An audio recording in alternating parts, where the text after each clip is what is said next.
Rap wars, spoken wars, entertainment. Let's go. Yeah. Don't be a bug when I run it up. You ain't my bud, so you ain't gon' smoke with me. Drinking on rum, smoking on blunts. Find no evidence, they let go of me. Went home to smoke on heavy shit. Started pouring lean and Sprite, my favorite beverage. Lean got me bolder, this shit off the border. Cops around the corner, fuck law and order. Gotta pour out of boredom. Cops I see, more of them. Pills I need, more of them. Low on lean, get more. So it wasn't really that big of a thing at that during that time. So was like rap just not popping then, or was it just not anyone wasn't they weren't doing it that much, or what? Well, look, I mean, it wasn't like SoundCloud was still little. Lil Peep hadn't even blown up. You know what I'm saying? So you still had to have a record deal to do anything. So nobody was trying to do anything independently. So it was, yeah. So it was pretty much hard, like, It was, and like everyone like judged you and all. and it was mixtapes on Dat Piff. On the East Coast, it was Chris Webby, it was Mac Miller, and it was Wiz Khalifa, and those were the most independent dudes that I knew of. But still, they were light years ahead of anything I could, have even dreamed of doing.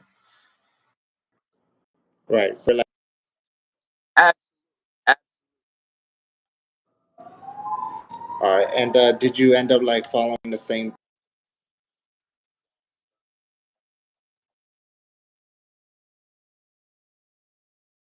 SoundCloud, and then I put my first Dat Piff mixtape out when I was 17. Okay. And how was that? Like, do you feel like you did good on that track? Oh my, Like being your first track it was and all? massive. I still to this day have all the lyrics up on genius.com. I've taken all the audio down, but yeah, it was a masterpiece, man. I was ahead of my time and I didn't even know how good I was. Okay.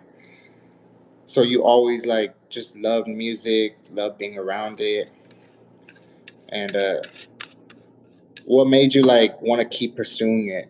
Like I know like a lot of artists they stop like after one song, or like why did you keep going? Well, I didn't at the time. I didn't know I was schizophrenic. At the time, I didn't know I was bipolar, and at the time, I didn't know I was a drug addict. So, music was the only thing that got me through all of those. Um, and music was the only thing I trusted. I didn't trust people, because like my family had a lot of money, so they sent me away to a wilderness program when I was in high school. So I lost my girlfriend. Um, Then I went to a boarding school after that. So I didn't trust my family. I didn't have no friends anymore. So music was the only thing that I could trust because it wasn't going to lie to me. So you would say you're like the black sheep of the family, like you Oh, were dude, I'm just different. extra tired. Yeah, I'm one with tattoos. Yeah. Uh, so you weren't you don't have no relatives or anyone like you grew up with that also did music that also like maybe influenced you as Well, well. my dad did music like in his church. So my dad like played a little acoustic guitar and played a little piano. So I grew up with that, but he didn't ever like want to be a musician. He's a lawyer. He makes 800K a year. He does musician.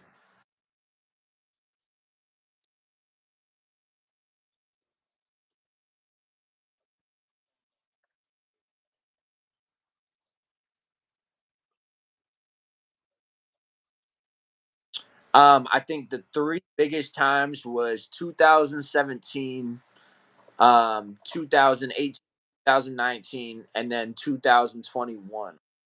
And my problem was that every time that I would get a fan base and every time that I would do a couple shows, I would get scared.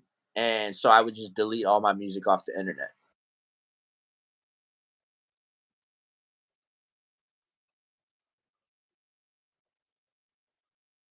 Yeah, and I freestyle. That was how I did it. I wrote probably 100 songs, but I had freestyled probably 1,000 songs.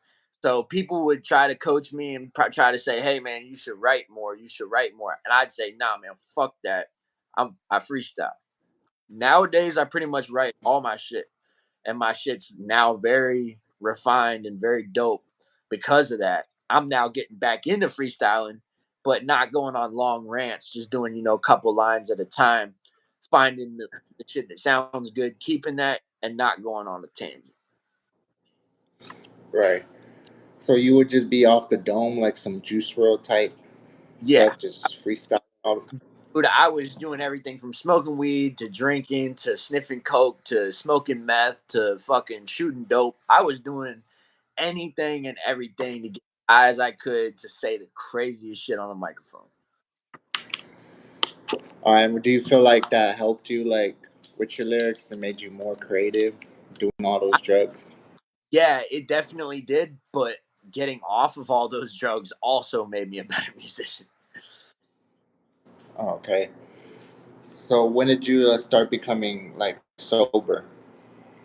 I had like a year and a half clean in 2020, and then now I'm approaching a year. I've had 3 months at a time, a lot of different times, and then I've had 6 months like once or twice before. But I always got clean for other people because I was going to jail or going or going to rehab. I ain't never wanted. All right. Did you? When it was like the time you did like most,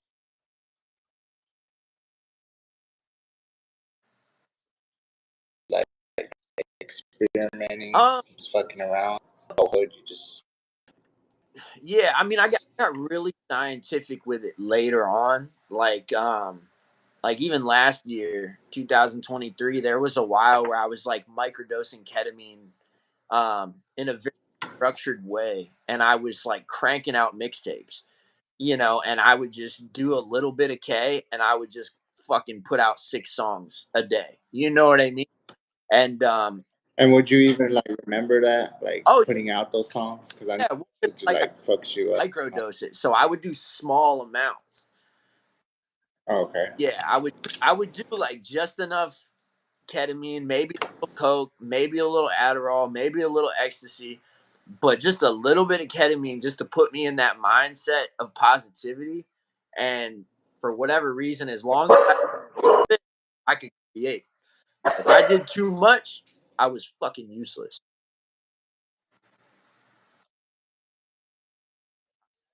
Through four.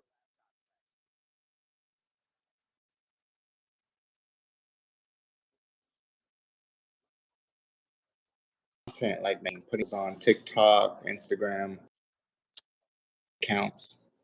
Yeah. So that was definitely in the past 6 months to a year.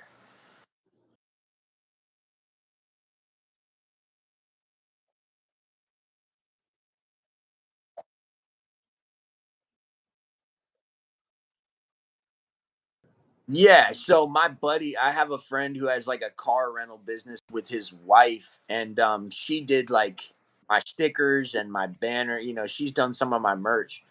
And he started doing videos, him talking, and I was messaging him, and he was like, "Bro," he was like, "You have your face tatted, like."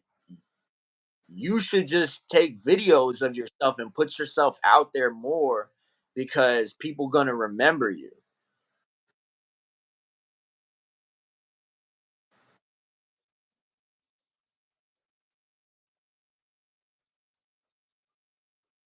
Your face tag pops out, like people definitely. So when did you get the? In 2022, I wasn't really clean. I mean, I was clean mostly, but I was on medical marijuana and in a halfway house where they were cool with that. But I was also like taking mushrooms and DMT because it didn't pop up on a piss test. Um, but All I right. was working at Dollar Tree, bro. I was checking people out at Dollar Tree, and like one day I just came into work, had my whole face done. And tell us like that. What happened like during that when you walked Oh, they into fired me. work? Did you They ain't like? fired. Did everyone start tripping? They fired you on the No, they spot. didn't fire me. Oh, they No, they didn't. Okay, my so job. okay, so did you feel like people were treating you different after that? Your coworkers, your boss, just going into work. Well, I actually ended up fucking my boss, so that it might actually worked out in a good way. That's right. So like, what happened? Like how did that even go down? What? How did I fuck my boss? Like, yeah, like, did you guys just after you got the tat, she just wanted to go out with you, or what happened? I guess, and I guess I became the Batman. Nah, I was smoking weed at her. She's from Washington State. I was smoking weed at her apartment a little bit, selling weed and stuff. And then she said Oh, she tripped mushroom for the first time, and so I took her on a mushroom trip. She freaked out a little bit, but she was all right. And then she was like, "Well, you can sleep in my bed if you want to." So I slept in her bed by myself. And then woke up half asleep in the morning to her fucking grinding up on me with her hips and yeah. yeah. So was it like I don't know, like the situation like awkward going back to work, or did she feel some type of way like Not when you probably guys working 5 together? or 6 years old. Yeah, Oh, okay. yeah, So how was like school? Just going to school and all. Did you have good grades?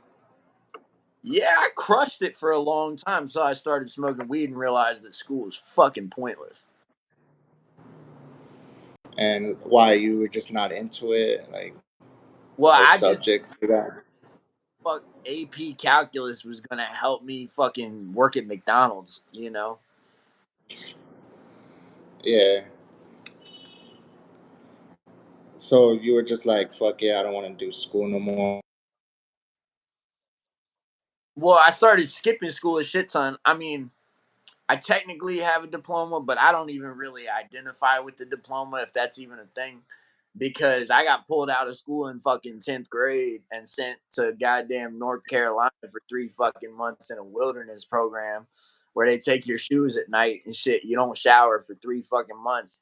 And then I went straight from that motherfucker to a ranch in the middle of nowhere in Idaho for like a year and a half. And So yeah. this is like drug treatment. Oh, yeah. Yeah. Oh, okay. So you were really like just into like drugs that much where you had to be in rehab? Yeah, well, my buddy, I thought was selling me Molly, right?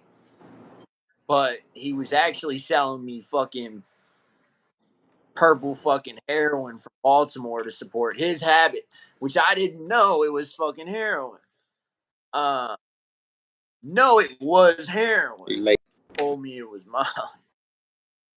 So I'd get it in tin, yeah. I get it in tinfoil and fucking, sniff some fucking and just have a fucking great time. So I'd buy fucking more. So I bought lunch for like a week straight. And then went into my first class on Friday and fucking had to get up and go vomit fucking trash can and got drug tested for that. Oh, So that sent me to wilderness. oh, okay. Shit. So like just being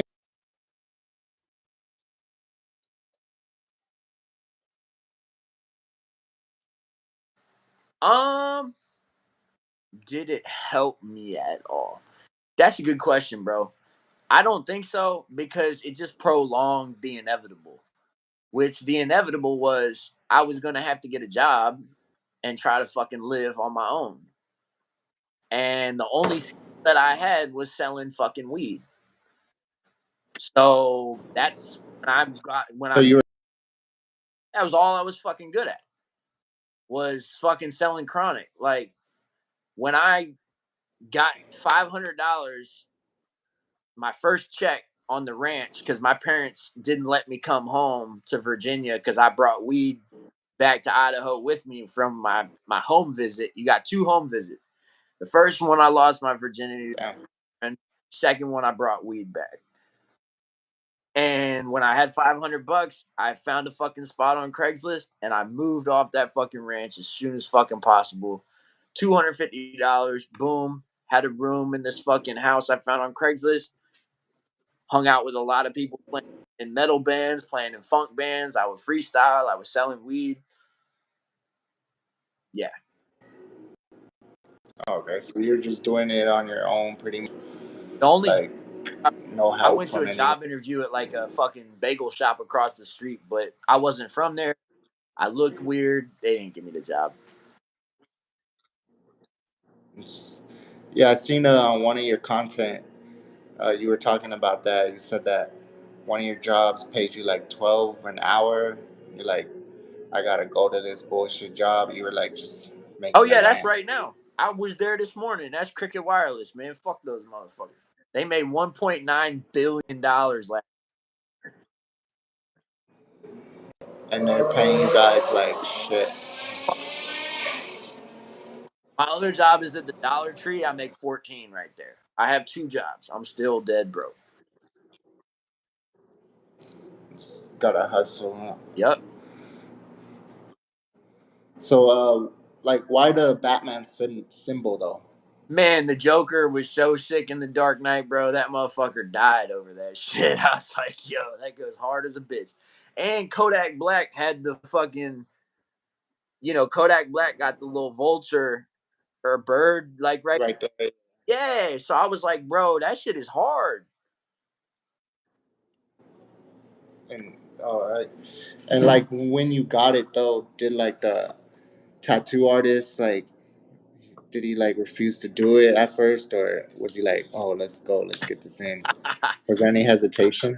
Yeah, he was definitely hesitant. But I had already done like the Harry Potter thing was there. It didn't look this good because I did it myself with a gun here, and then I had this triangle done. It didn't look this good. My buddy did it. I traded him a T cart for it, and so I had a couple little face tattoos. So that's why he was like, okay, Okay. So you already had it. You already had it on you and everything. yeah, So what does the triangle stand for? um, like Illuminati type shit. You're into that, like a cult and all that I deep, mean, I'm like actually, but yeah, I do have Illuminati tatted on my chest. okay. And have you had like any experiences or seen any of that stuff like happen with the Illuminati, the secret societies? Have you been involved with it? That's kind of why I tatted it, man. I'd love to have a conversation with those fucking weirdos one day. Yeah, it definitely. Hey, that's why I was like, I just tattoo myself with some savage ass ink, repping their shit. They can only deny me for so long.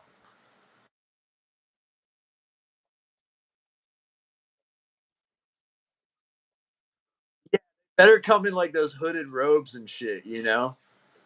I want the Reaper staff. If that's an option, I want to bring a Grim Reaper staff.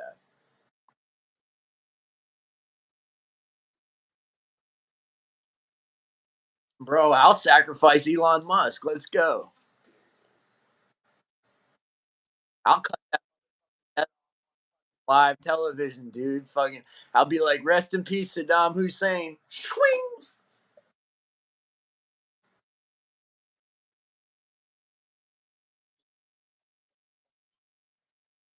Yes.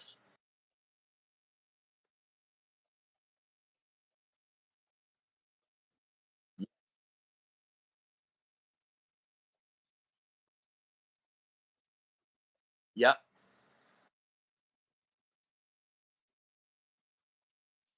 So he is at this greenhouse where they smoke weed, but they stay clean of other drugs. Um, and he first came through the Halfway House organization. I met him in passing. He told me he did. Um, and so I,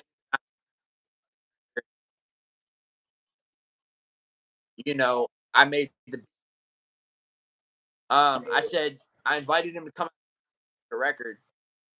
I made the beat, and then I just let him like freestyle on it for a while, and then I cut it up, found the good parts, got rid of all the bull, and then that, and then working at Cricket, had my laptop, my microphone, and everything out. He happened to be walking by. He bought lunch, came in. We cut 2 songs. Boom. Yeah, he's just walking.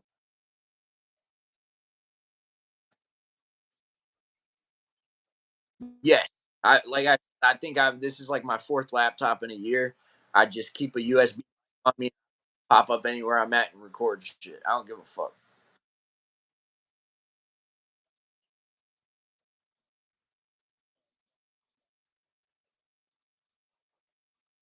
Yep, Solana. Do you guys have like a project in the works, like a collab project coming out soon? I mean, we always work together whenever he pops up. You know what I'm saying? So I give him the time.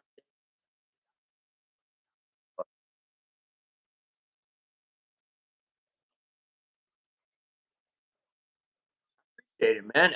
I've worked with 20 plus people, right?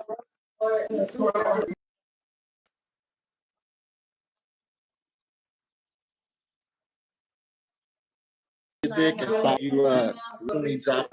Oh yeah, Dropped them. What's the reason I for got that? a whole.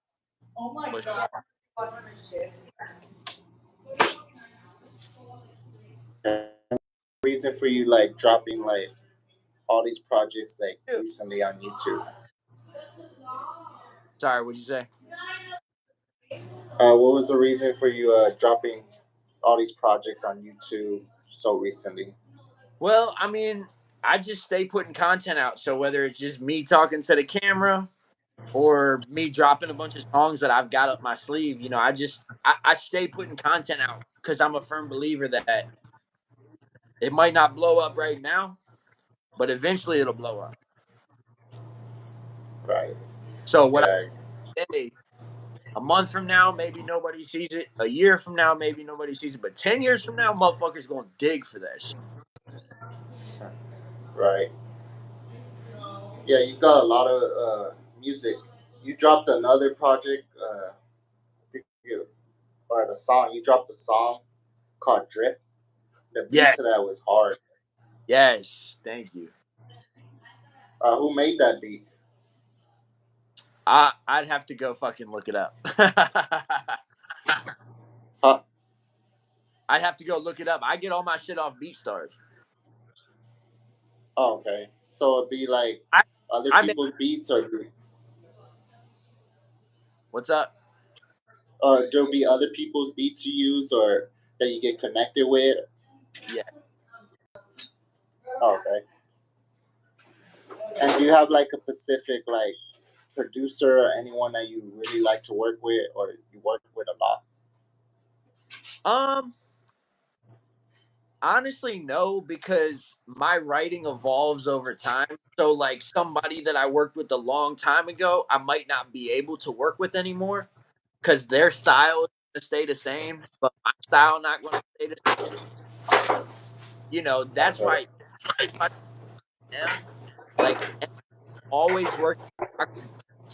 Unfortunately, they're going to kind of keep each other in the same style the whole time. They're not, bro. Yeah, so you got to switch it up. Always got to Use switch. different. I just did like a 3-6 Mafia type beat.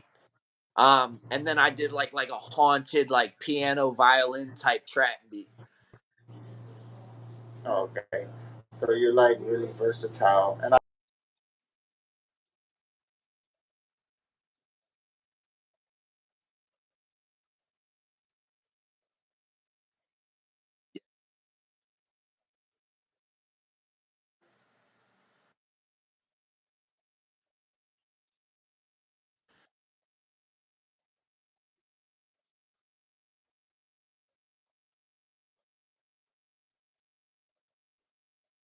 Yes,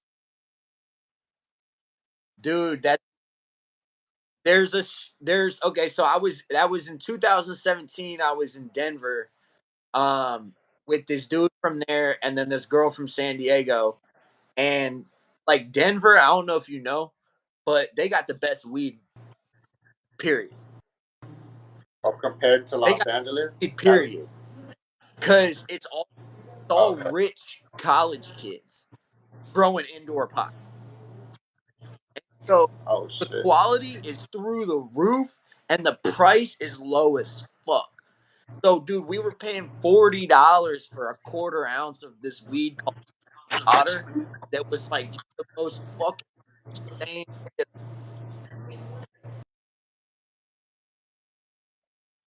And like yeah, yeah, dude, you just pull up to dude's house Yeah, I right in need to front of try his that. You crib, just lights on in the car and everything. Somebody goes up to the front door, you buy the shit and you leave. Like no one gives a fuck. Like Denver legalized money. Like Denver's chill as fuck.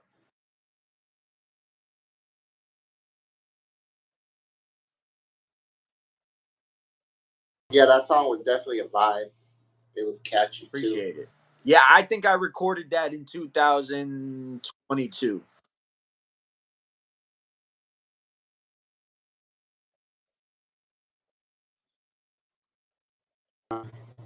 Yes. So, do you feel like you?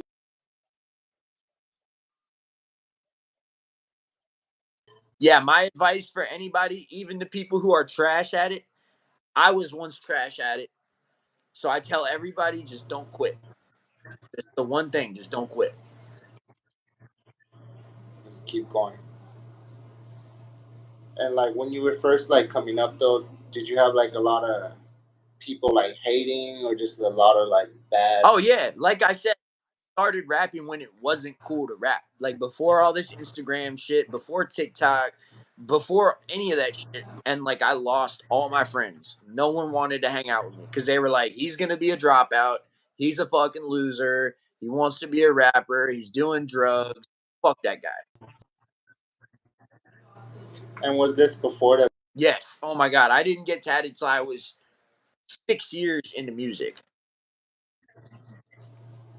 Okay, so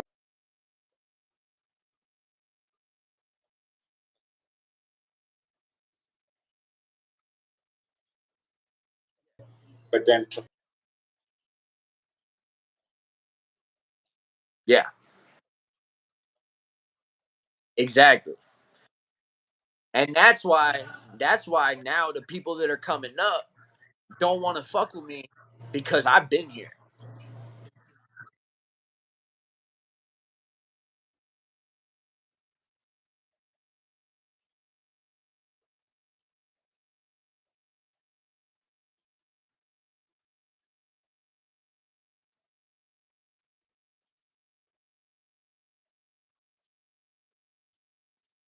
No, I get a lot of offers from like producers, but it's usually people who just want to like sell beats. okay, yeah, you got another song where you went ham in like actually this one was a dope song called Brick. Oh yeah. And in that song, you said the Migos and Lil Wayne taught you like some Oh stuff. yeah, yeah, yeah. I said Egos told me walk it how I talk it, flip it like a brick. Weezy told me life a bitch. He loves sucking rapper dick. Yeah, that's what I said. And were they like a were they too like a big influence Bro, on I you? listened to Migos when they dropped the song Versace on Dat Piff. Like, ain't nobody listened to Migos back then. Nobody knew who they were. So you're on that wave. before everyone. My cousin put me on to Lil Wayne mixtape No Ceilings on Dat Piff 12 years old. So you were there from the start. Oh yeah, I went through all of Lil Wayne's mixtapes. Every single mixtape I've listened to it. Yeah, that's what's up. So I could tell like you got a little like something from him. Um, Lil Wayne's the goat. Goat. so what was your mindset when you came up with that song? I was Dollar Tree and I was paid like $40 and I was just trying to find a project and out. You know, my role models are people like egos, but I'm a, and so living the shit that they taught for fucking 12 years. Oh, okay. Wait, what was that last part again? It kind of like now.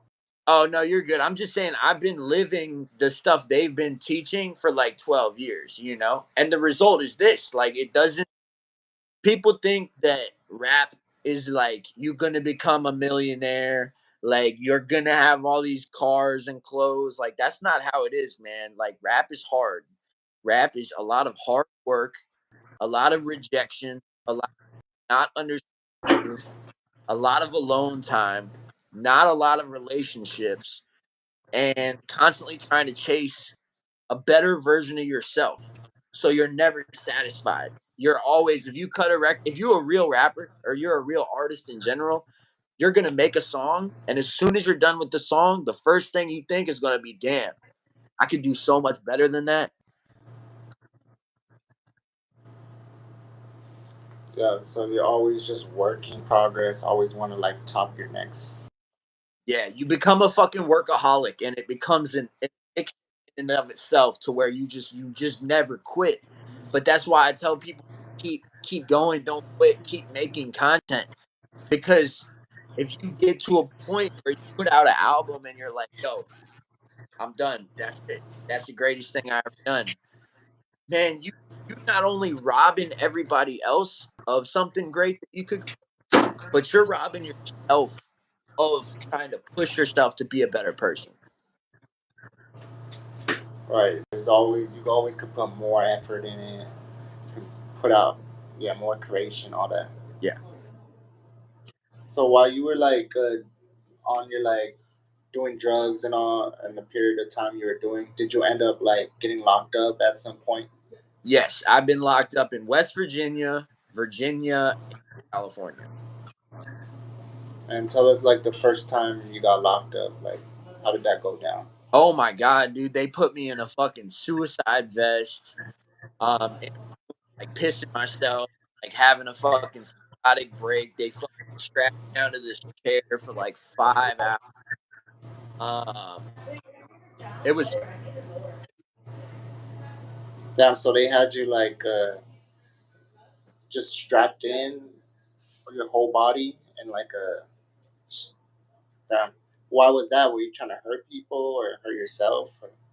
dude. I was having a mental health episode, and the criminal justice system ends up dealing with a lot of mental health, and they are not equipped to deal with mental health.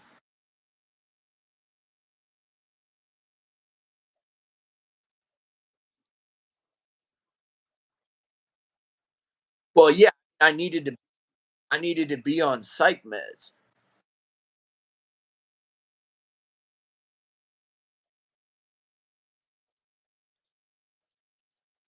Oh no, I'm just saying I needed to be on psych meds. So like a lot of people, they get picked up by the police. They really are just having a mental health crisis. They need to go to a fucking hospital and get on some fucking psych meds and shit. But instead, they get thrown in a fucking concrete room and nobody gets help.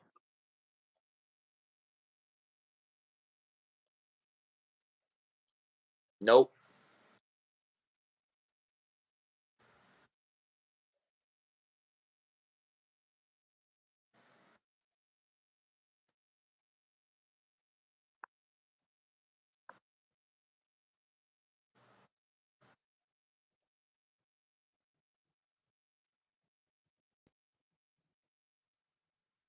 Sorry, I got for a minute. Yeah, I was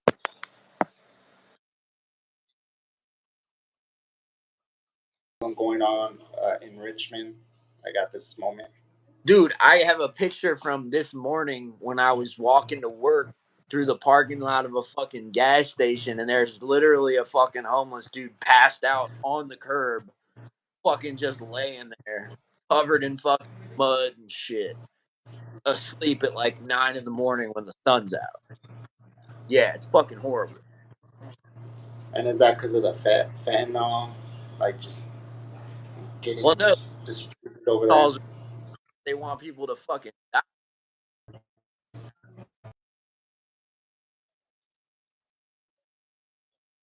Death or just ODing at all? Yep, I overdosed on fentanyl and had to get hit with Narcan twice.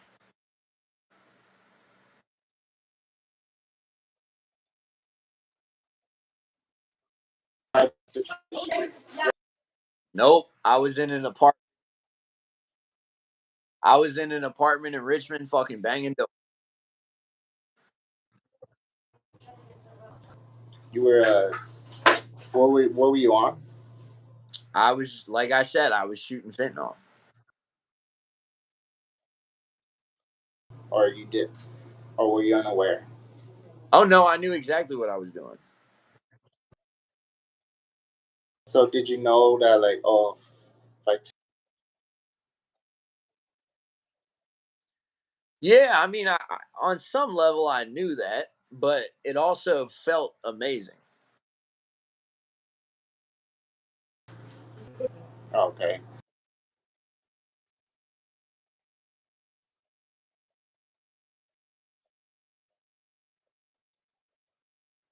No, would you say it's like way more? Yeah. Well, the thing about fentanyl is that it hits you super quick. You get super high super quick, and then you come down off of it. So then you need to do it again.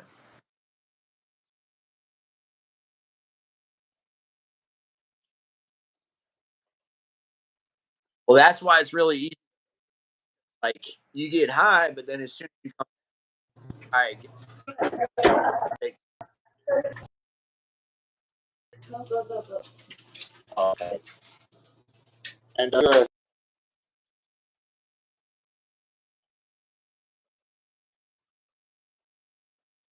you went to no. once you got locked up, First time you was when started I was in taking medication. Idaho and I went to an actual hospital. The whole time that I was in wilderness and the whole entire time I was at that ranch in Idaho, I didn't go to a hospital one single time.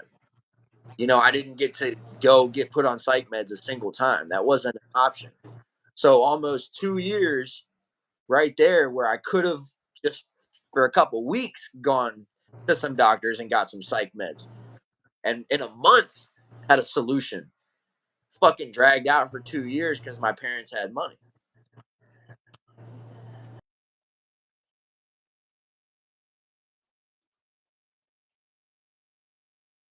I didn't have a choice. And you said you're a Yeah.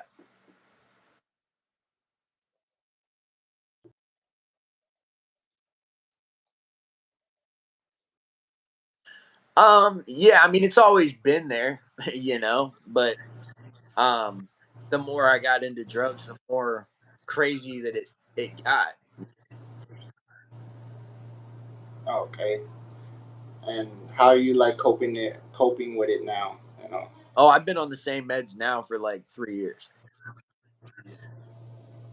Okay. And it's been easier, like to like deal with stuff, to like just live life. Oh yeah, I've had a bunch of jobs, I've had a bunch of money, I've haven't been homeless, haven't been, in psych wards, haven't been in jail, you know. Okay, so you're moving more of like towards positivity, trying to go on the right path and all. Yeah, absolutely. And one of your songs, you say, "I used to kill the bottle syrup, got me on the floor." when you on lean hard at some point. Wait, no, you said I used to kill the bottle of syrup, got me on the floor. Yep. So what I'm at, so were you on lean too, like at one point? So before I ever actually got on like lean, like opiate, fucking promethazine and codeine, I've only done that one time, and that was in Houston, and I got really fucked up in a good way. Like I enjoyed it. Yeah, Before that, Houston definitely got that well, that yeah, syrup. absolutely. And when I was a teenager, though, I used to take DXM cough syrup. So it was like Delsum and NyQuil and shit like that. So when I was a teenager, my brother and me used to go in and like steal it and fucking drink a bunch of shit, and we would like robo trip. And so that song was about when Mac Miller fucking died. I was on a whole bunch of fucking Delsum cough syrup at the time, and I had taken so much that I had to go to the hospital because I was like fucking catatonic. Oh shit! So it was the over the counter Z-Quil, NyQuil. Okay. Yeah. So you be traveling a lot, huh? You be like going to state,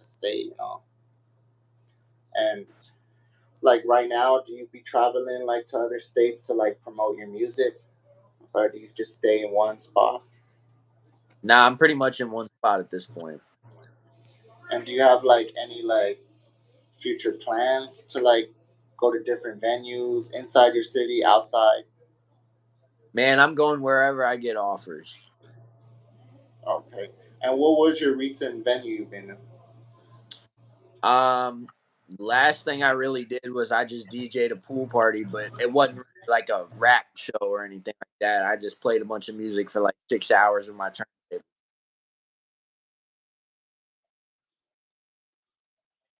Yeah. Oh, okay.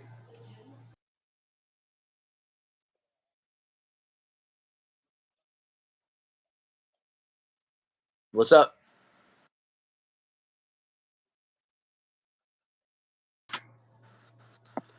Sorry, like I got what?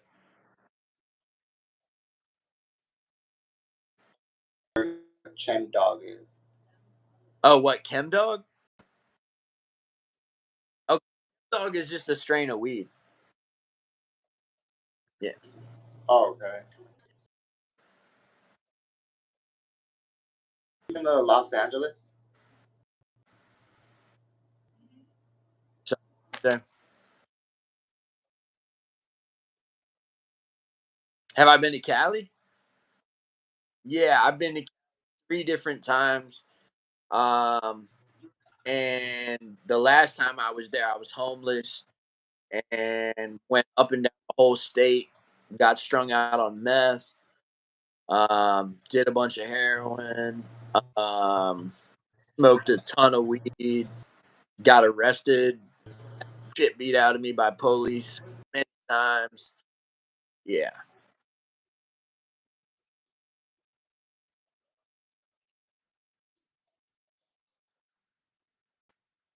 yeah. I'm a savage. Pretty fucking real.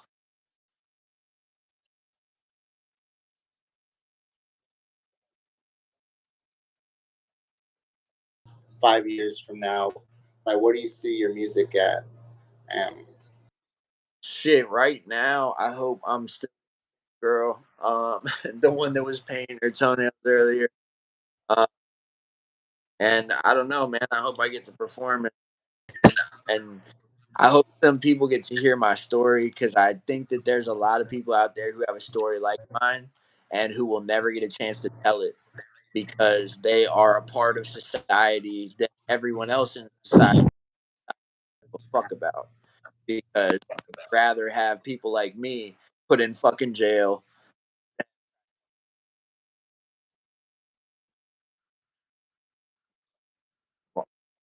like that. projects. Got one called Wait, and 4 of the songs are done. So I'm working on the 5th song. And I'm just gonna keep it going.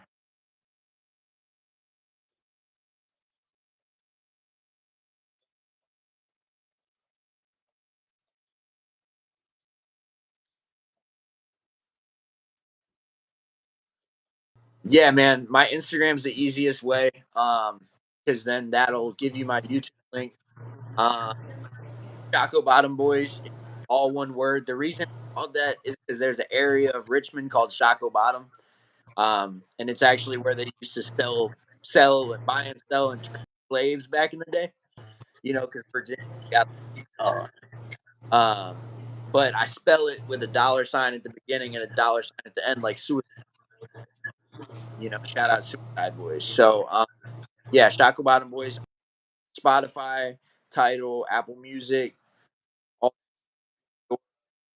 SoundCloud, YouTube. Yeah.